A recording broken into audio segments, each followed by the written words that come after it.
So today, I applaud China for stepping up. I applaud Canada.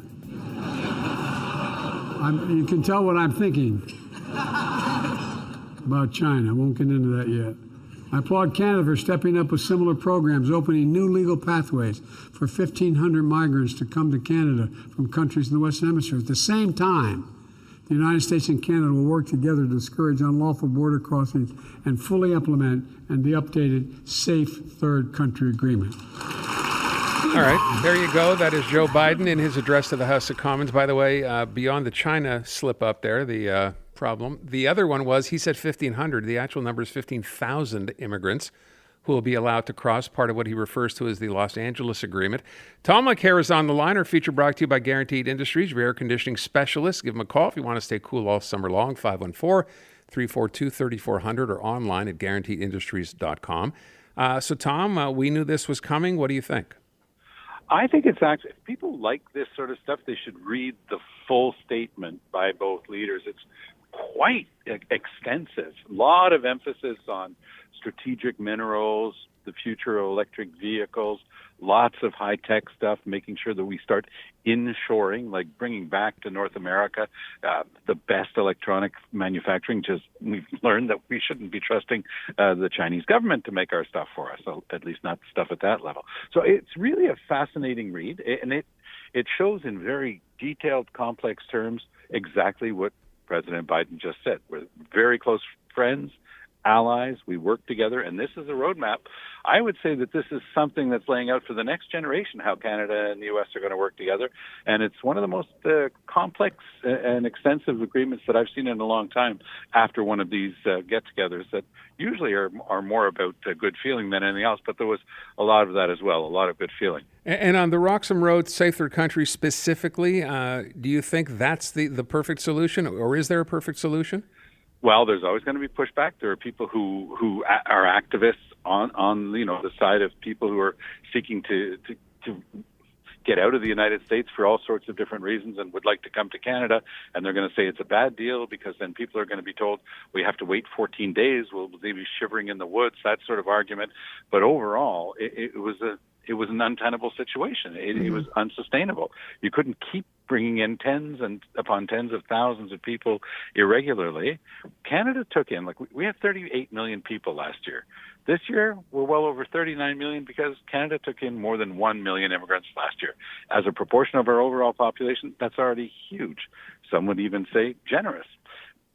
We need more people. We want to grow our economy. Fine stuff.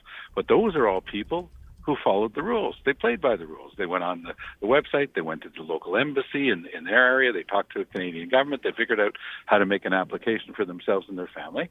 And then they find out that, hey, look at this. All these people can get across the border and a whole bunch of them get to stay.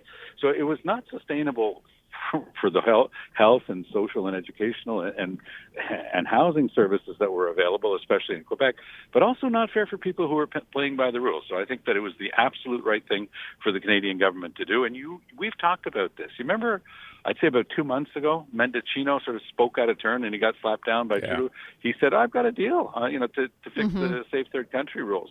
And sure enough, we had talked about it. My working hypothesis was they were saving this for Joe Biden's visit. Well, lo and behold, they were saving this for Joe Biden's visit. By the way, we're going to talk more about this on the immigration from that perspective just after the 5:30 news. A couple of different takes on that.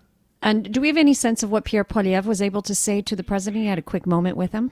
Yeah, exactly. He sort of has this type of stand-aside thing. He's the leader of the official opposition, and he gets a regard in that with that title.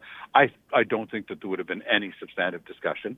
It would have been very polite and very formal, but he does get to have a few pictures of himself with the President of the United States, and that goes along with his function as leader of the opposition. That's absolutely fine. I will tell you, Tom, in watching it, because you couldn't really tell what was being said, kind of muffled over the mics. But when he get to Pierre Poilievre, and I will tell you that obviously Joe Biden does this all the time. He has to go down a receiving line, whatever else. And Pierre Poilievre was talking to him about, he's the opposition. It gets to the point, at least it looked like to me, where Joe Biden will give you a few seconds to say what you have to say. Pierre Poilievre was kind of going on, and Joe Biden did the old eye roll, I have to move to my right now, and just kept going down the line. I thought it was brilliant. I thought it was great. You can be sure that one's going to become a meme in social media if your memory of it is correct. By the way, if I'm allowed to put my little piece that just made me have an eye roll moment. I was doing a CTV News channel covering this, and we were waiting, and they said, okay, we'll latch on at 11 because he arrives at 11, and 11:05, and 11:15, and 11:25, and 11:35, and like, we're saying all sorts of very interesting things. We're filling the air. Oh, boy. We're taking 35 minutes more than expected, and sure enough, here comes the motorcade. And so they've got this great shot from the top of one of the buildings in downtown Ottawa. Fantastic. This looked like the Macy's Easter parade. This went on forever and ever.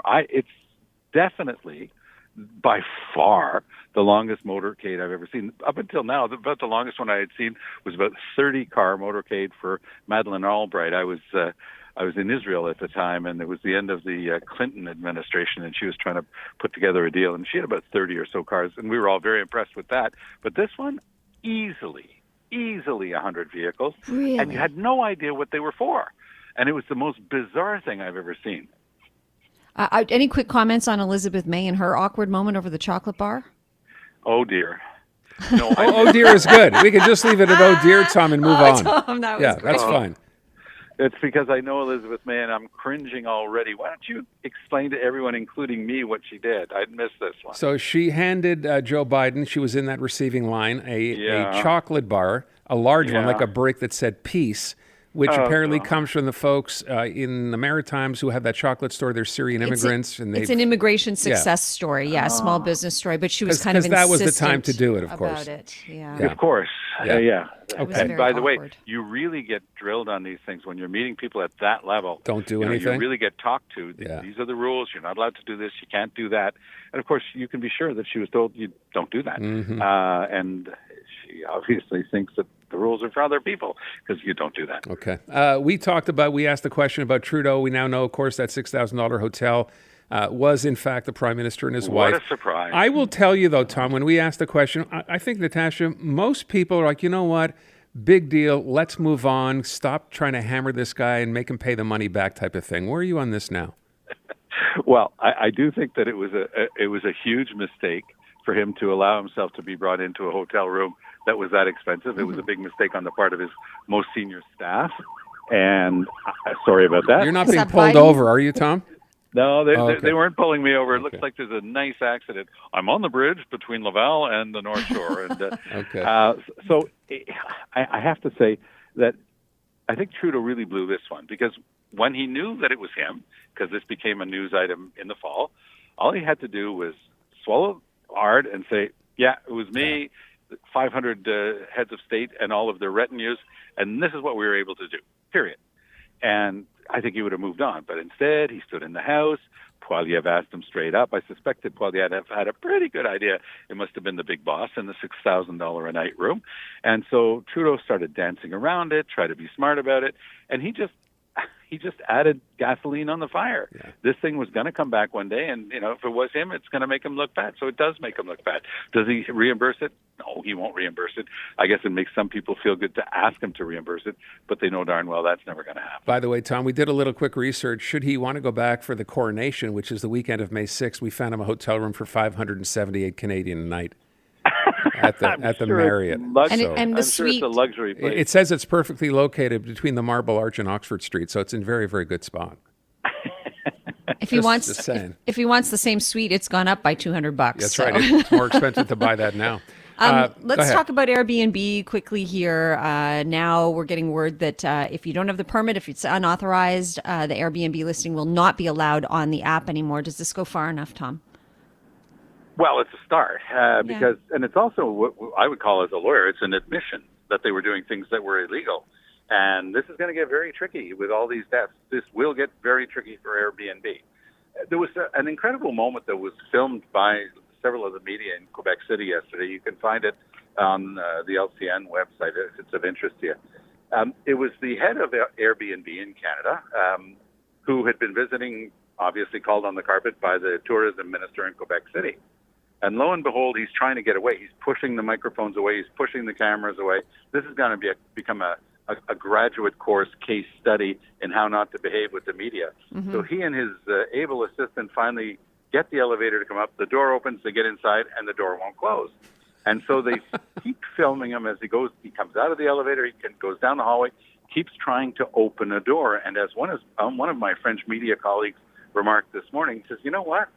That guy shaking on that door and not able to get out, I hope it went through his head that that's what was happening to people when there was a fire coming at them. And it was horrible, but it was a poetic justice to watch this guy from Airbnb, who up until this tragedy couldn't give a rat's patootie about people's safety, wasn't following the laws, Quebec laws or municipal laws, and now all of a sudden has decided, oh, this is a really good idea.